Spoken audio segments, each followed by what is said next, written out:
அனைவருக்கும் வணக்கம். இந்த ஊறுகாயை பார்த்தோன்னே உங்களுக்கு சாப்பிடணும் போல தோணுது. வேற ஒன்றும் இல்லை. இது கல்யாண வீட்டில் அர்ஜென்ட்டுக்கு பண்ணுற மாங்காய் ஊறுகாய் தான் இது. இதை நம்ம இன்னைக்கு எப்படி செய்ய போகிறோம் அப்படிங்கிறத பார்க்க போகிறோம். ஒரு மாங்காய், இப்போது வந்து சீசன் மாங்காய்.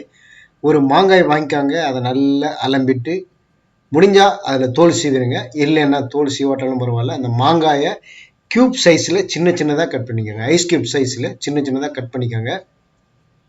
கட் பண்ணிவிட்டு ஒரு பாத்திரத்தில் நாம் அதை போட்டு முதல்ல நல்ல அதை வந்து ஷேக் பண்ணிக்கணும். ஷேக் பண்ணிவிட்டு அடுத்ததாக அதில் வந்து நம்ம சால்ட் பவுடர், காரம், சில்லி பவுடர், பெருங்காய பவுடர், இது எல்லாத்தையும் அதில் சம அளவில் போட்டு, சால்ட் பவுடர் கொஞ்சம் தூக்கலாக இருக்கணும். அப்போ தான் இது வந்து ஊறுகாய்ங்கிறதுனால சாப்பிட்றதுக்கு அப்போ தான் டேஸ்ட்டாக இருக்கும்.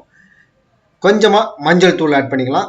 தேவையான அளவு சால்ட்டு பவுடர், சில்லி பவுடர், பெருங்காயத்தூள் ஆட் பண்ணிட்டு நல்லா அதை வந்து ஷேக் பண்ணிவிடுங்க. ஒரு ½ கழித்து அதை எடுத்து சாப்பிட்டு பார்த்தீங்க அப்படின்னா அப்படியே செம்ம டேஸ்ட்டாக இருக்கும். அதை பார்த்தோன்னே நம்ம வந்து அதை ஏதோ ஸ்நாக்ஸ் மாதிரி வெறுமனையே சாப்பிட்லாம் போல இருக்கும். அந்த அளவுக்கு செம்ம டேஸ்ட்டாக இருக்கும். இதே மாதிரி தான் கல்யாண வீடுகள்லாம் பார்த்தீங்கன்னா அர்ஜென்ட்டுக்கு மாங்காய் ஊறுகாய் பண்ணுவாங்க.